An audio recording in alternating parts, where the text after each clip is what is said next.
Di zaman sekarang, kata keramat identik dengan tempat kemusyrikan.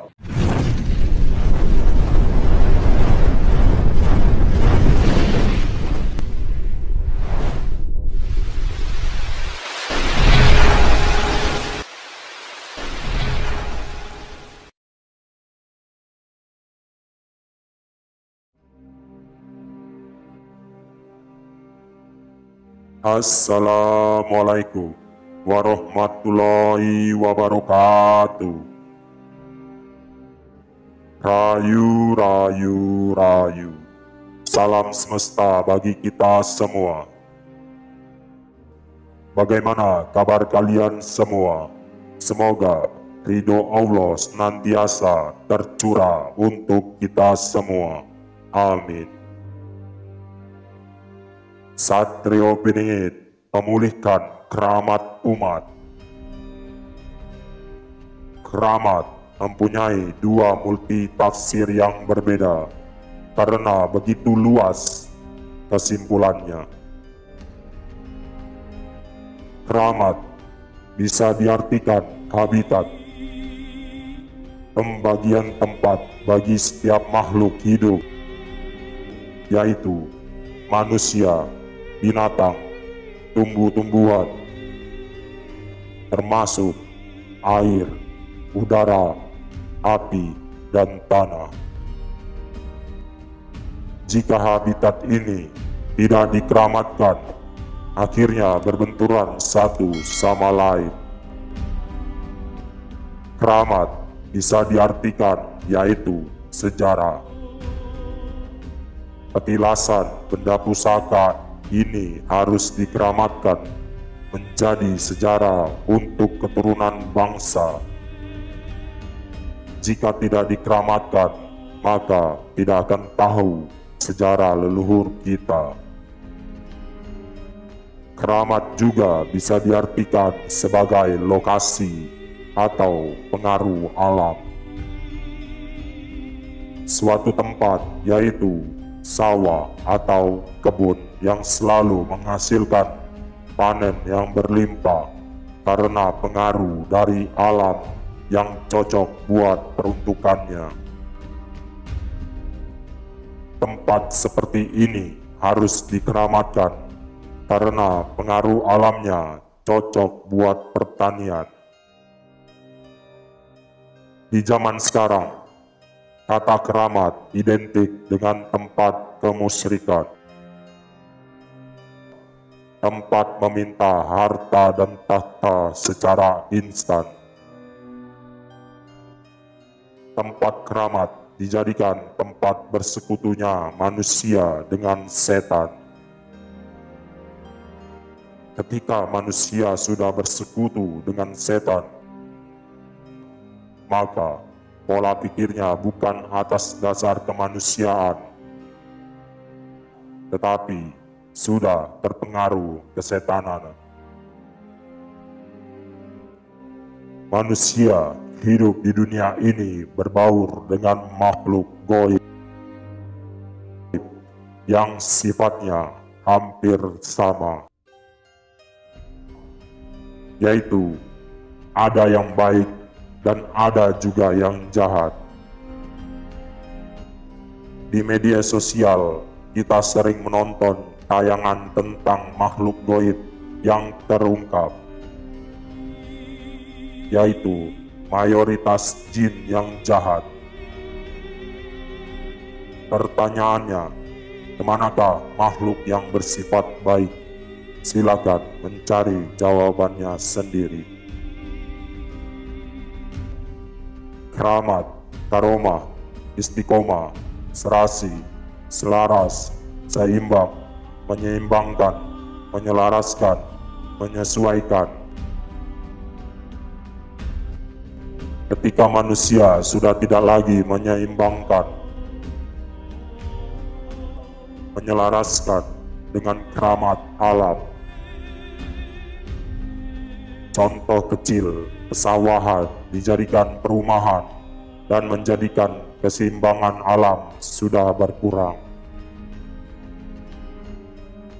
Dengan hilangnya pesawahan, Berapa banyak makhluk hidup yang menjadi punah. Ini karena manusia sudah tidak lagi mengkeramatkan tempat-tempat yang seharusnya. Semua ajaran dan kepercayaan berasal dari satu sumber.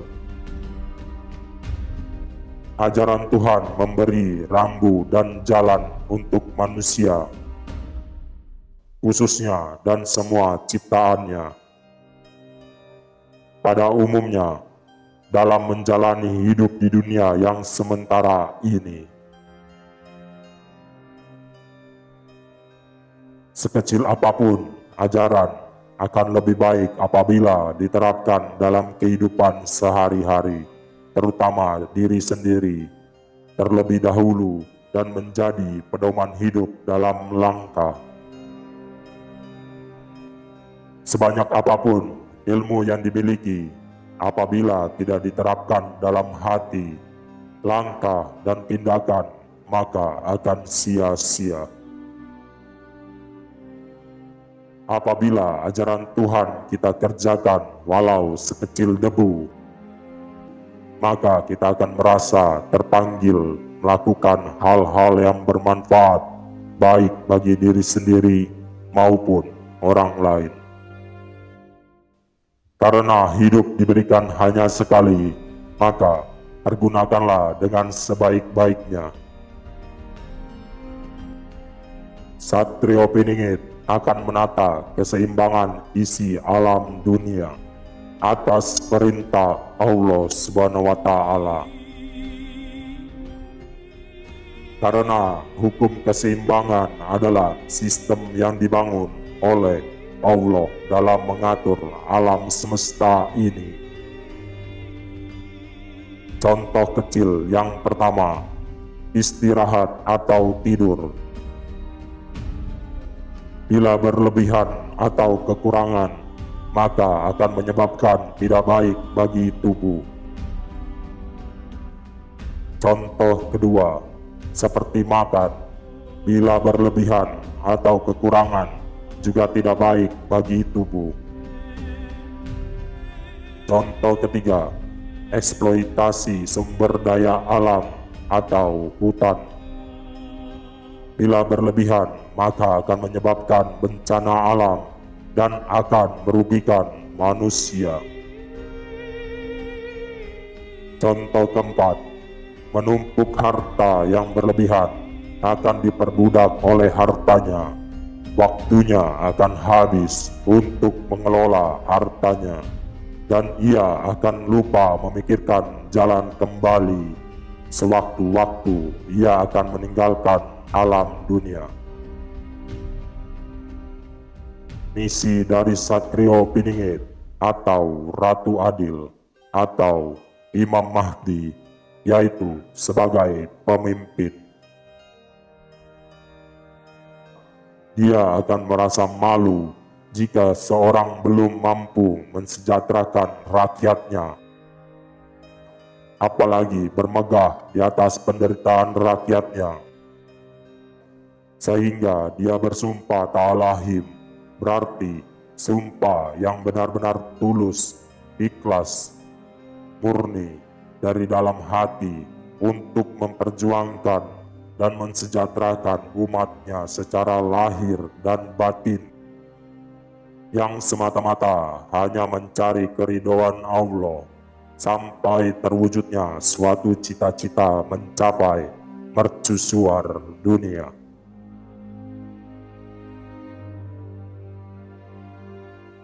Dan semoga Allah memberikan waktu yang panjang sehingga umat benar-benar merasakan kenikmatan setelah sekian lama berada dalam kesengsaraan. Karena setelah masa Ratu Adil, Dajjal kembali bangkit pada masa Nabi Isa dan terjadi kesengsaraan lagi. Akan tetapi, masa Nabi Isa tidak berlangsung lama karena akhirnya Dajjal dikubur dalam tanah oleh Allah Subhanahu wa Ta'ala. Allahu Akbar. Allahu Akbar. Allahu Akbar. Matur suwun. Rayu, rayu, rayu. Indonesia mercusuar dunia.